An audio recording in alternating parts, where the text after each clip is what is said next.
Sarah had been scrubbing floors to pay for night school for 20 years, never knowing the billionaire judge reviewing her scholarship application was the little boy she once saved from drowning, and he'd been searching for his guardian angel ever since. Sarah wiped her hands on her apron and looked in the bathroom mirror of Jefferson Elementary School. It was 11:47 p.m., and she just finished mopping the last classroom. She was 40 years old, but looked 50. The harsh, fluorescent lights revealed every line of exhaustion etched into her face, lines carved by 20 years of working two jobs just to survive. Every night after teaching third grade for 8 hours, she'd change into her cleaning uniform and scrub floors, empty trash cans, and vacuum carpets until midnight. Then she'd drive to community college for her 8 a.m. business administration class, trying to stay awake while professors discussed management theories she desperately wanted to implement as a school principal someday.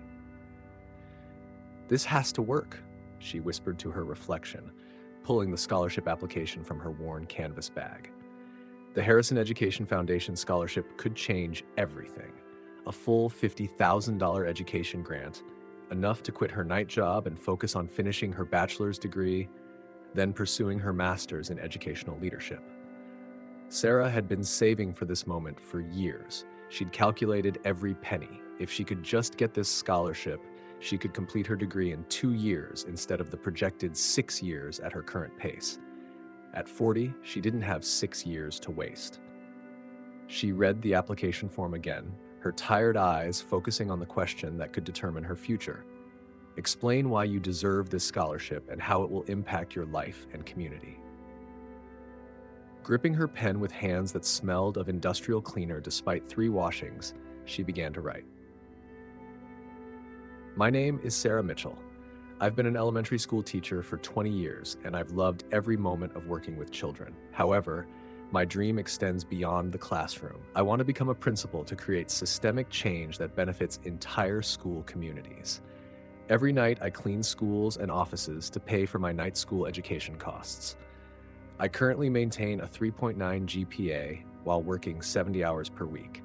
My dream is to become a principal and touch even more children's lives through educational leadership and policy reform. I've seen too many bright children fall through the cracks because of inadequate resources and support systems. With advanced education and administration, I could implement programs that ensure no child is left behind. This scholarship would allow me to complete my university education and begin making the large-scale impact I've dreamed of for decades." She paused, rereading her words. Was it enough? How could she possibly stand out among thousands of applications from equally deserving candidates? What made her story special enough to warrant $50,000? But Sarah didn't know that the person reading this application was someone whose life she'd already touched in the most profound way possible. She had no idea that her words would land on the desk of someone who'd been searching for her for 20 years, someone who owed her everything. Harrison Blake sat in his corner office on the 40th floor of his Manhattan skyscraper, watching the sunrise paint Central Park in golden hues. At 35, he was the youngest billionaire in New York, having built his tech empire from nothing. But despite his success, there was an emptiness in his life, a debt he'd never been able to repay. His mahogany desk was covered with scholarship applications from the Harrison Education Foundation, the charitable organization he'd founded 5 years ago. Every year, he personally reviewed applications for the flagship scholarship program, hoping against hope that he'd find the one person he'd been searching for. He was looking for a woman named Sarah who had saved his life 20 years ago.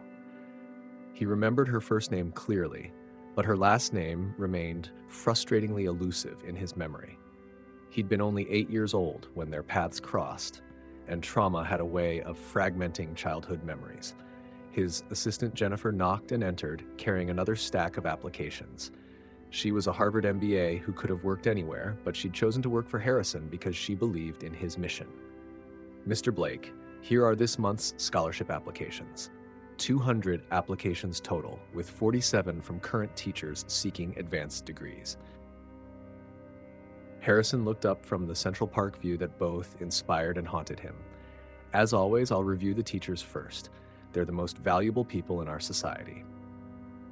Jennifer smiled knowingly. She'd worked for Harrison for 3 years and understood his passion for education.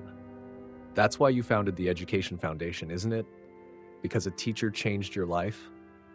Yes, Harrison said quietly. A teacher saved my life in the most literal sense. I'm still looking for her, Jennifer. After all these years, I still believe I'll find her. Jennifer had heard fragments of this story before, but Harrison rarely spoke about his childhood. She knew he'd grown up in foster care after being abandoned, but the details remained private.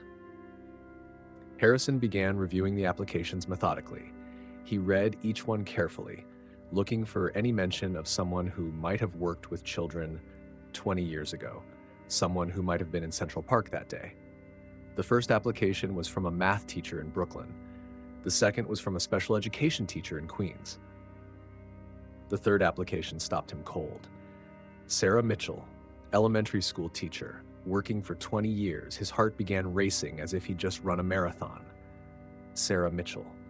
The name felt familiar, like a melody he'd heard in dreams. His hands trembled slightly as he studied her photograph.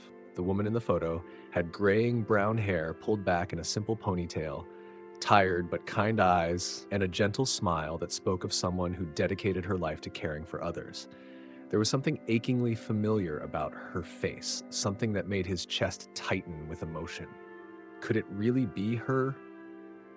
After 20 years of searching, could the woman who saved his life have simply applied for his scholarship?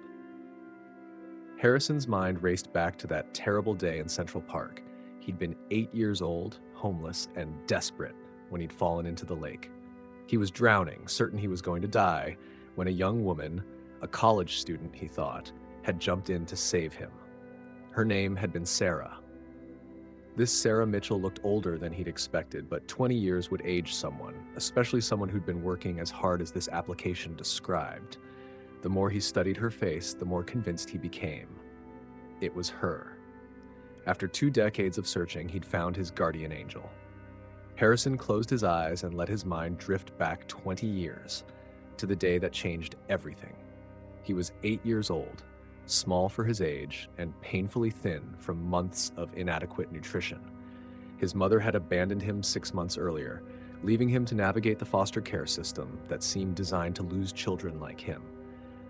That particular day, he'd run away from his latest foster home after another beating from his foster father.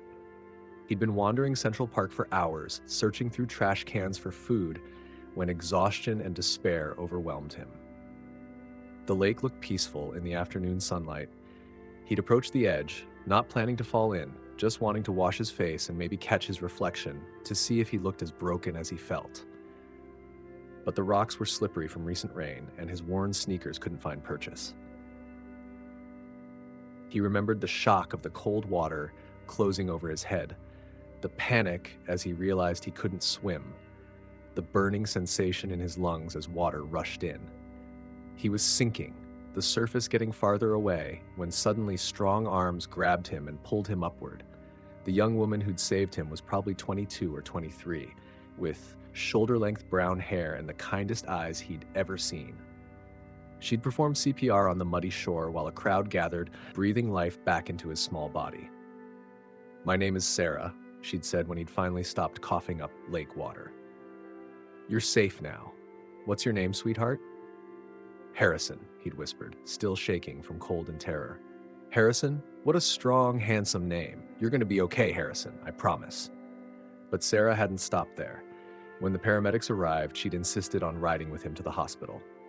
When social services showed up, she'd advocated for him, demanding they find him a better placement than the home he'd run away from.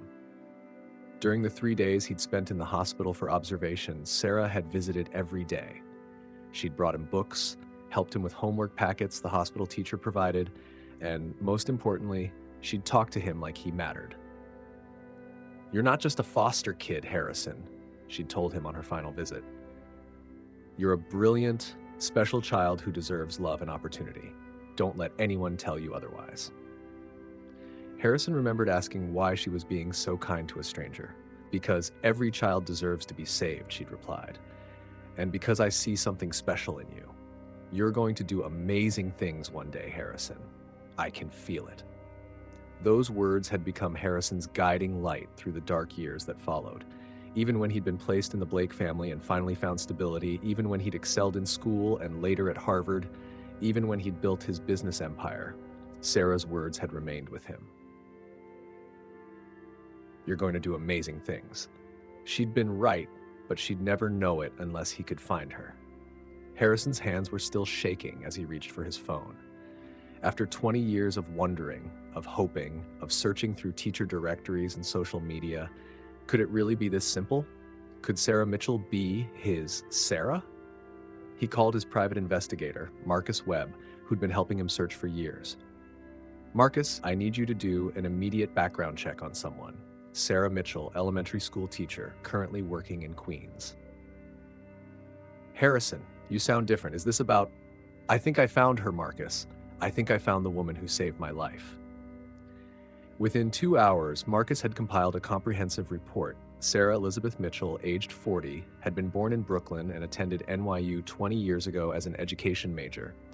She'd been a junior in college when she'd saved a drowning child in Central Park, an incident that was briefly mentioned in a local newspaper article Marcus had found in the archives.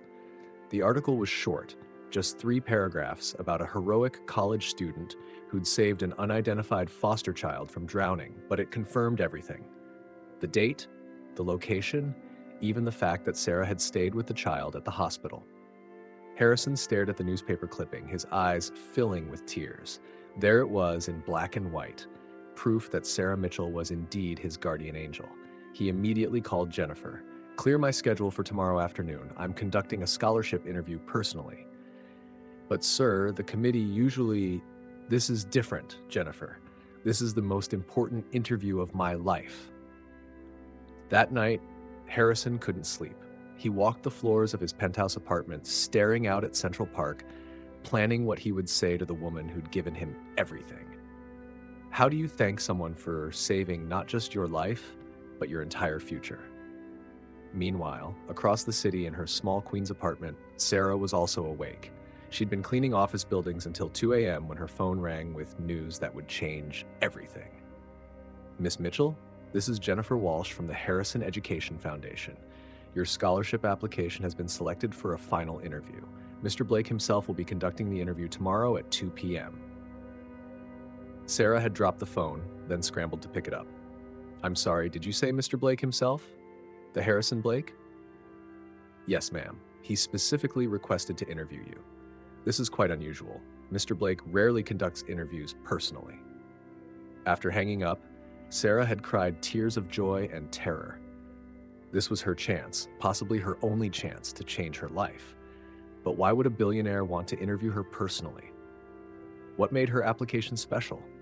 She had no idea that tomorrow's interview would be a reunion 20 years in the making. The next day, Sarah stood in the marble lobby of Blake Tower, feeling completely out of place among the designer suits and clicking heels of Manhattan's elite. She'd worn her best outfit, a navy blue dress she'd bought 3 years ago for parent-teacher conferences, but even that felt inadequate in this gleaming temple of success.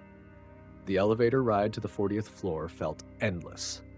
Sarah practiced her answers to potential interview questions, trying to calm her racing heart. This was her shot. She couldn't afford to mess it up. Jennifer Walsh met her in the executive reception area, which was larger than Sarah's entire apartment.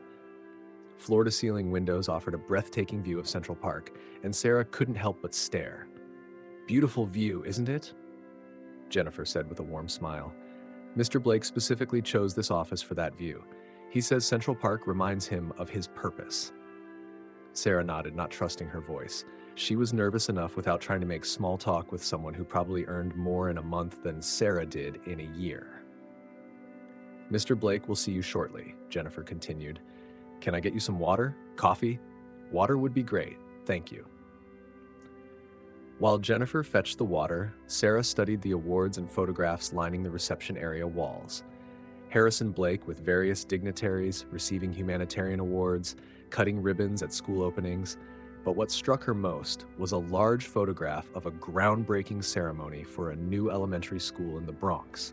Blake was holding a shovel, but his eyes were focused on a group of children watching from the sidelines, and his expression was one of pure joy. Harrison, meanwhile, was pacing in his office like a caged animal.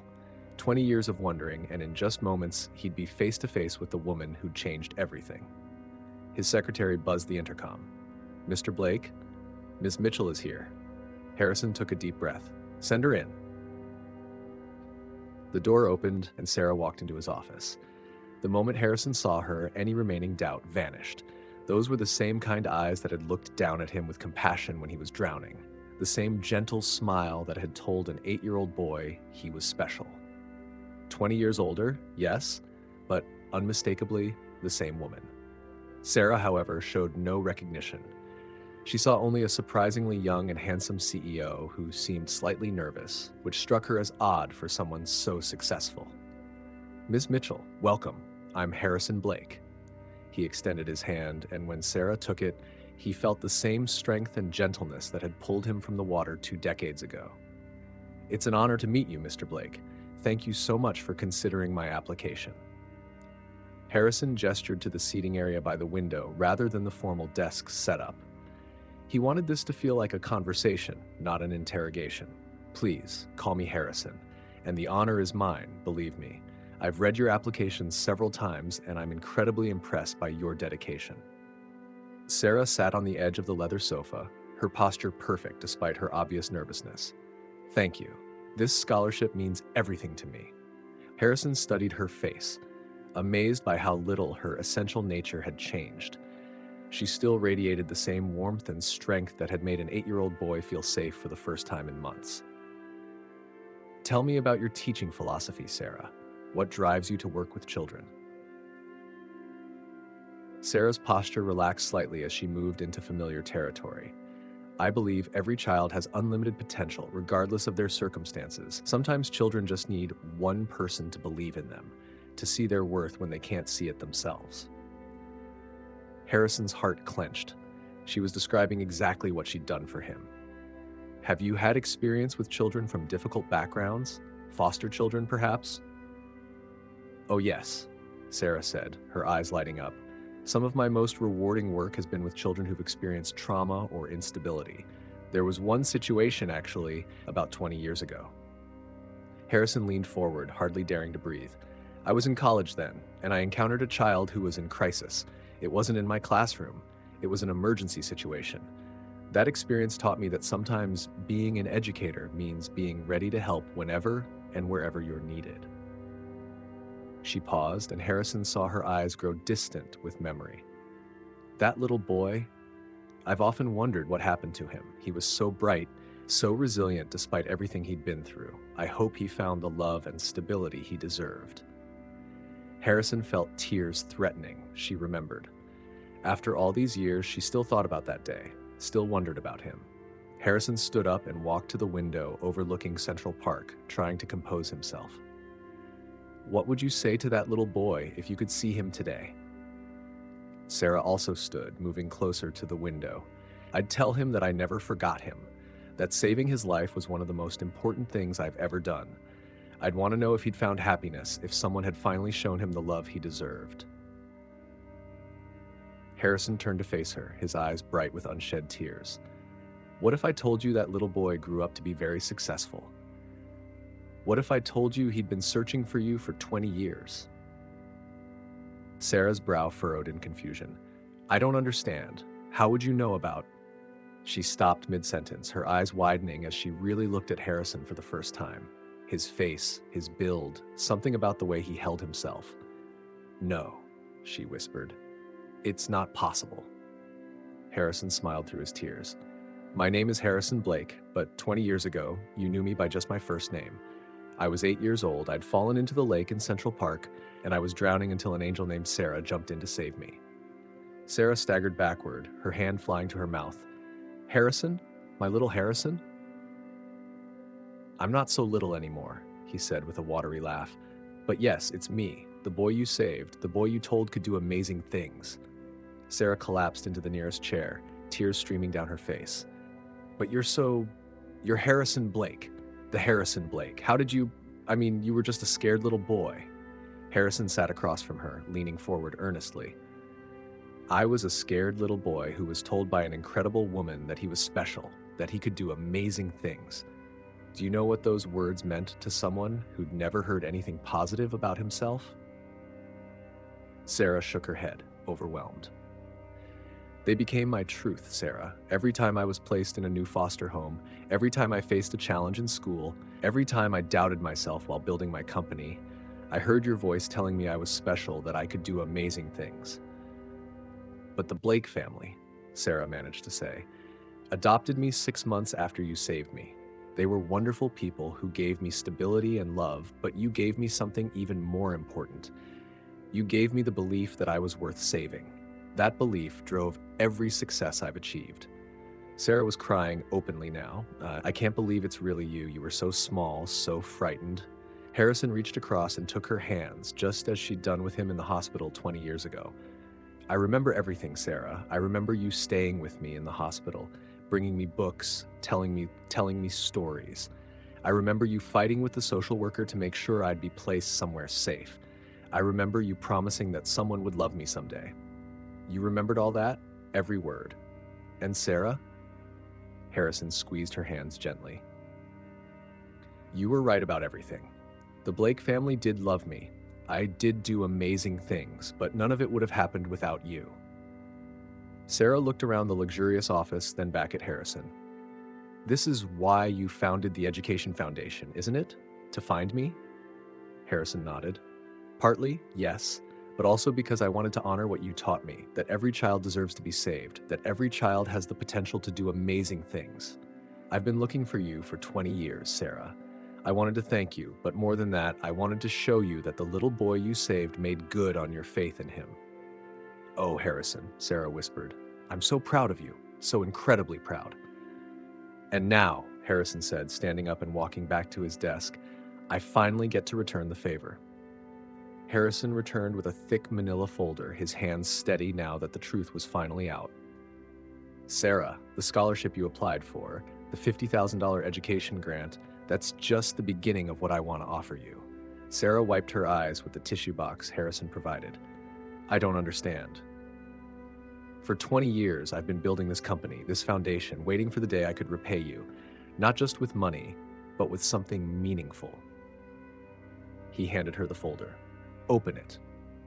Sarah's hands trembled as she opened the folder. Inside was a comprehensive education plan unlike anything she'd ever seen. Full tuition for her bachelor's degree completion, followed by a fully funded master's program in educational leadership at Columbia University, and if she wanted, a doctoral program in educational policy. Harrison, this has to be hundreds of thousands of dollars. Money I'm honored to spend on the woman who gave me everything. Harrison sat back down across from her. But there's more, Sarah. Much more. He pulled out another document. I want to offer you a position as the Executive Director of Educational Outreach for the Harrison Education Foundation. Your starting salary would be $180,000 per year, with full benefits and a housing allowance that would let you move out of Queens if you wanted. Sarah stared at the job description, her mind reeling. Executive Director? But I'm just a teacher. I don't have experience running programs this large. Sarah, you've been preparing for this job your entire life. You understand children, you understand education, and most importantly, you understand what it means to save a life through caring and opportunity. Harrison leaned forward. Your job would be to identify children who are falling through the cracks, children like I was, and create programs to help them succeed. But the foundation already helps thousands of students. With scholarships, yes, but I want to do more. I want to create mentorship programs, after-school initiatives, teacher training workshops. I want to identify at-risk children before they fall into crisis, and I can't think of anyone better qualified to lead that effort than the woman who saved me. Sarah looked out the window at Central Park, her mind spinning. This is all so overwhelming. Yesterday I was cleaning floors and hoping for a $50,000 scholarship. Today you're offering me a chance to change thousands of lives, just like you changed mine. Harrison's voice was gentle but passionate. Sarah, you told an 8-year-old boy he could do amazing things. What if we could tell that to every child who needs to hear it? Sarah turned back to him, and Harrison saw the exact expression she'd worn 20 years ago when she'd pulled him from the water. Determined, compassionate, ready to save a life. You really want me to help run your foundation? I want you to help me build something that will outlast both of us, something that ensures no child who can be saved gets overlooked. Harrison smiled. Besides, you've already proven you're excellent at rescuing people. Sarah laughed through her tears. When would I start? Whenever you're ready. Take time to finish this semester with your students if you want. We'll hold the position for you. Sarah stood up and walked to the window again, looking down at the lake where their lives had intersected 20 years ago. That little boy I saved, I always wondered if I'd made a real difference in his life. Harrison joined her at the window. Sarah, you didn't just save my life that day.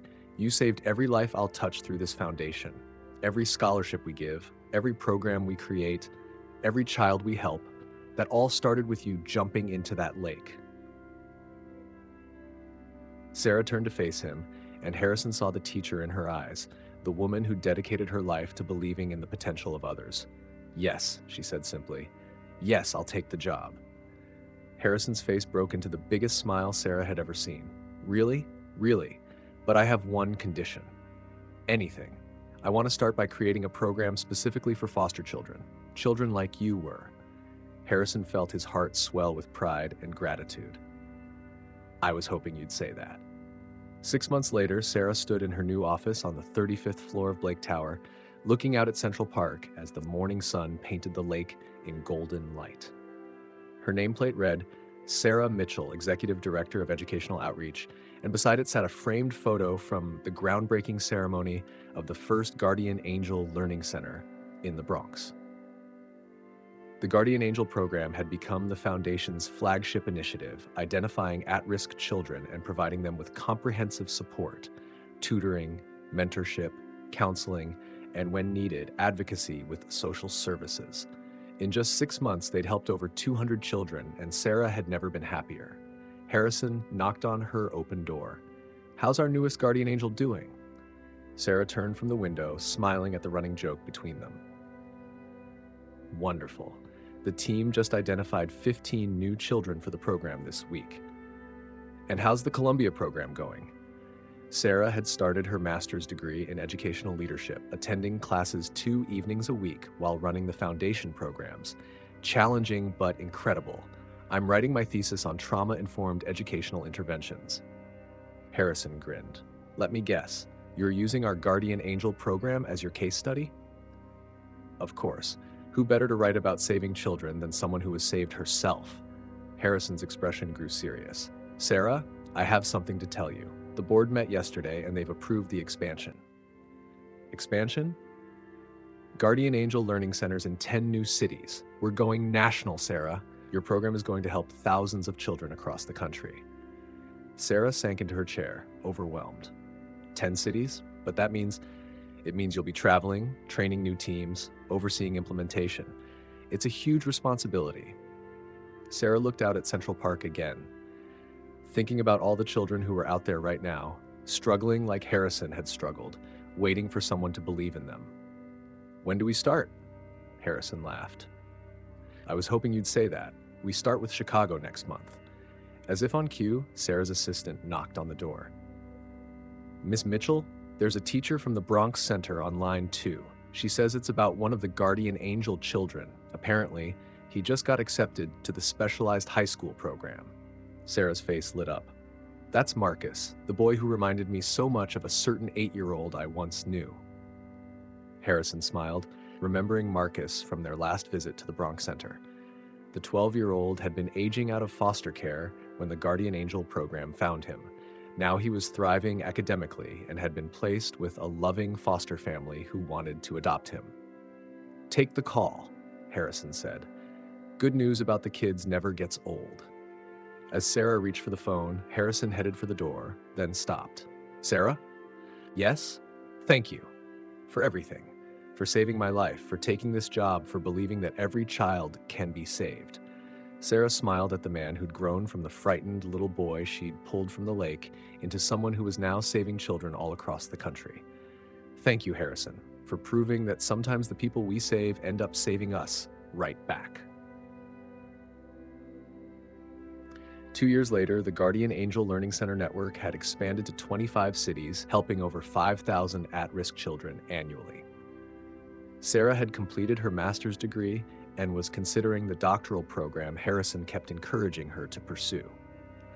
The Foundation's annual gala was being held at the Natural History Museum, with Central Park visible through the massive windows. Sarah, now 43, and radiating the confidence that came with knowing she was exactly where she belonged, was giving the keynote speech to an audience of donors, educators, and community leaders. 2 years ago, she began, if someone had told me I'd be standing here tonight, I would have thought they were crazy. I was a tired elementary school teacher cleaning floors to pay for night school, convinced my biggest contribution to the world would be the 600 third graders I taught over 2 decades. The audience chuckled appreciatively, but sometimes life has a different plan. Sometimes the person you save ends up saving you. Sometimes a moment of courage creates ripples that spread far beyond what you could ever imagine. She looked out at Harrison, who was sitting in the front row with tears in his eyes. 22 years ago, I jumped into a lake in Central Park to save a drowning child. I thought that was the end of the story. One good deed, one life saved, done. But tonight, as I look out at this room full of people who are committed to saving children, I realize that was just the beginning. Sarah paused, her voice thick with emotion. That little boy grew up to create opportunities for thousands of children. The Guardian Angel program has helped over 5,000 at-risk youth find stability, education, and hope.